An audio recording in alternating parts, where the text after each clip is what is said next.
Now, the Home Secretary is preparing to ban Palestine Action, effectively declaring it a terrorist organisation.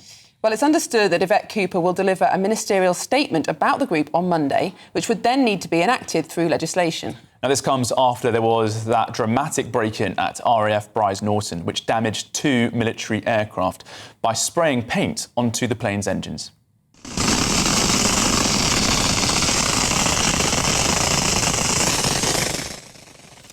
So is this move from the government a step too far, or is it warranted when Britain's national security is put at risk? Well, joining us now is barrister and international lawyer Natasha Hausdorff. Natasha, thank you so much for joining us. Do you welcome this move from the Home Secretary to prescribe Palestine Action? Certainly, it's only unfortunate that it has come so late in the day when one sees Palestine Action with a track record of several years of serious criminal activity against individuals and property, which clearly has met the definition for terrorism under Section 1 of the Act. And there have, of course, been public calls for the proscription of this organisation for some time now. Natasha, it strikes me, as you said, this has been going on for so many years with Palestine Action. Last year, GBNews did an investigation into the group, looking at its many actions of sabotage, essentially, on arms manufacturers. We have a clip from when we put out that documentary last year. They do this. Why do Palestine Action keep getting away with this sort of protest and other groups? Well, fundamentally, it works. Elbit Systems has shut down 2 of their factories and their subsidiaries in the Midlands and also in Kent as a consequence, in Greater Manchester, as a consequence of these protests. So it is working, and they're making significant losses as a consequence. Now, Natasha, we've seen them get away with it. We've seen people have to leave the country, their businesses being brought away from our defence sector because of this. This is long overdue, isn't it? And I think it's critical that we just emphasise that this is our defence sector. Elbit Systems, that was just mentioned, has been clear that the manufacturing factories have been engaged in supplying the British Armed Forces. It is unfortunate that it's come so late and only after this direct attack on the RAF Brize Norton base. Had it been prescribed earlier, that may have been avoided. But this is an organisation which has, I believe, over 100 convictions to its name in terms of its identifying members and has been engaged in this criminal activity for several years. UK Lawyers for Israel has successfully stopped a great deal of the funding platforms and recruitment mechanisms that this organisation has relied upon over the years because of its criminal actions, targeting property, and of course, more recently, its explicit endorsement of Hamas, referring to those terrorist organisations' members as martyrs and calling for intifada. All of that, I think, is extremely important to bear in mind because while this organisation has presented itself as being anti-Israel, it has attacked the British arms industry and here, RAF base itself. And I think it's an important lesson to take away from this. When organisations present themselves as ostensibly fighting for the Palestinian cause, but they are in fact acting against the UK national security interests and targeting UK assets. Now, Natasha, many people would absolutely agree that any criminal activity should be punished, although it could be argued that RAF Brize Norton did not seem particularly well defended. But nevertheless, to prescribe them as a terrorist group rather than just cracking down on particular acts of crime, do you not think that's a step too far in a free democracy? Well, I don't, because according to the legislation, their actions do fall within that definition under Section 1, and the Home Secretary is certainly in a position, and has been, I would argue, for a number of years, to be able to lay an order which is, in fact, under secondary legislation, may be approved by both houses. There's also an exception to this in terms of an emergency order that can be laid. But when we consider their aims to influence government policy, to intimidate the public, and their actions that have been to target individuals. It's important to recognise that there were individual employees who were doxxed, who had their homes attacked, as well as these manufacturing organisations, private property, and they had done so in a manner which, frankly, spread that terror throughout many of those communities, encouraging people to break the law. And throughout these criminal processes that we have seen, I mean, frankly, there's been a mockery made of the system throughout many of the lower courts, where arguments have been run seeking to justify criminal damage and make a mockery of the legal processes that are in place. So I think it's certainly long overdue that a prescription of this nature is being considered. I hope it will be followed up in short order.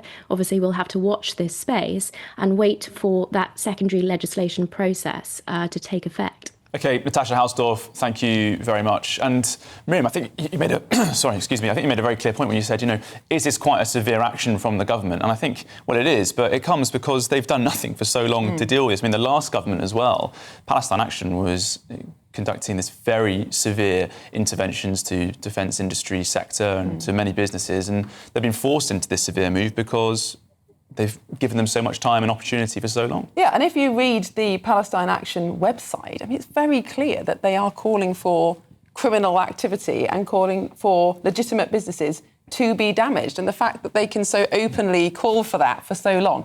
But there is a point about RAF Brize Norton being completely undefended. I think a 6-foot wooden fence is what counts as security, is that right? Hugely embarrassing. I mean, I was there last month for some filming ahead of VE Day, and the escort that took us onto the base got lost. And so there were just a bunch of journalists driving around Britain's largest air station. There was no observation of us whatsoever. There was no security checks on us or our vehicles or any of our kit. And I remember camera operator Ben Davidge and I going around with GB News thinking, thank God that we are here with GB News and there's no one else nefarious in our group, because that's a huge risk. And lo and behold, next month, someone just waltzes onto the station. Well, I'm sure, as they say, lessons will be learned. Perhaps the fence will be slightly taller next time. I'd like to see someone sacked for this, in fact. Yeah. Well, it probably is that serious. Well, a spokesperson for Palestine Action said, when our government fails to uphold their moral and legal obligations, it is the responsibility of ordinary citizens to take direct action.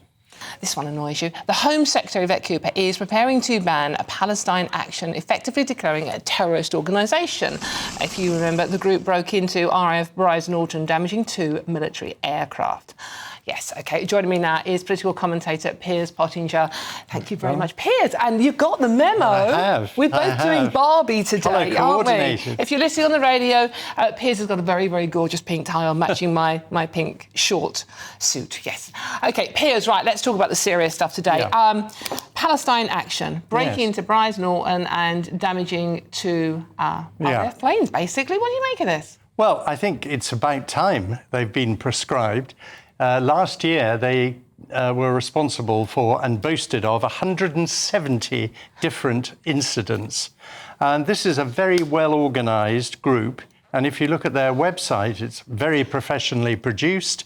It talks about, for example, on Monday in Newcastle, there's an all-day training session for which people are welcome to join to teach them how to be active and do these kind of things like vandalise places and break into places. It's absolutely extraordinary.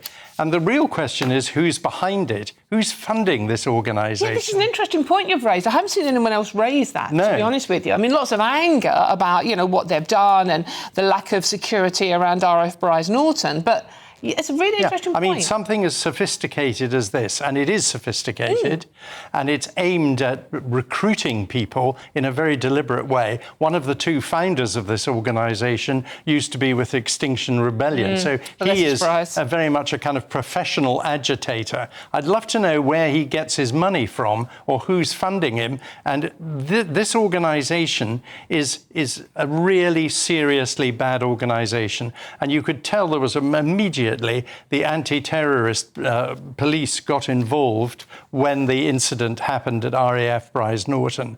It's interesting that Keir Starmer, a few years ago, defended someone for doing something remarkably similar at RAF Fairford. Of course, it just shows that Starmer doesn't stand for anything, has no values. But in Starmer's defence, he did use that lawyer thing, well, it's the cab rank philosophy, the first case it's that comes along you take. Which, as we all know, is an excuse and it's nonsense. And if you really don't want to take a case, you can always find a way around it. In fact, it just means that lawyers will do anything for the money. It doesn't mean they stand for anything. But the Palestine Action Group is a very seriously dangerous group of people. I think it should be proscribed. I'm very glad it's being done.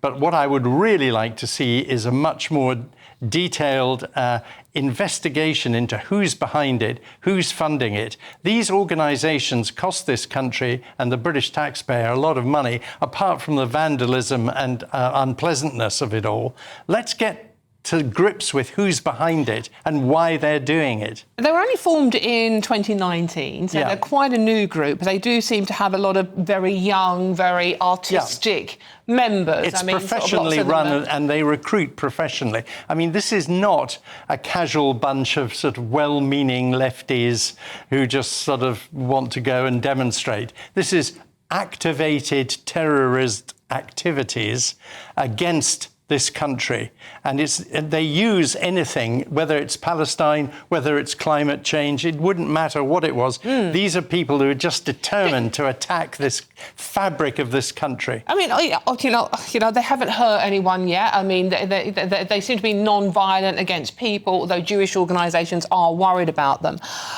They threatened. I mean, the lady who started this organisation said that anyone who worked for Elbit, which is the Israeli arms company, she said anyone who works for them is a target. Now, that's a threat. That's a violent threat. That alone, I think, should mean she should be immediately arrested. And Jewish organisations have said they are worried about them, to be fair. Now, they're right to be. Yeah, if Yvette Cooper, the Home Secretary, does prescribe them, that means membership of the group would be illegal. Good. And I therefore then hope that our police will follow through on this and immediately round up people who are members and who start waving placards and flags supporting this dreadful organisation. But what about the right to protest, Piers? I'm all in favour of a fair right to protest, but I'm not in favour of breaking the law and causing damage and threatening people with violence, which is what these people are doing. These are not a peaceful protest group, which is fine. As I've said, this is a well-organised, well-funded, professional, anti-British group who are determined to cause as much trouble to this country as they possibly can. OK, and we have reached out for them to comment. We'd love to get them on the show. If you are watching, by the way, we'd love to get you on the show. Well, they've only got a couple of days to do it, because on Monday, with a bit of luck, they'll be rounded up. Well, indeed. I mean, to be fair, just briefly, Piers, I mean, Brize Norton didn't exactly make it difficult for them. I mean, it's the largest RAF base in the country, and it's a wooden fence. I mean, they shouldn't have been able to do what they did. Indeed. Piers Pottinger, thank you very much indeed for joining me.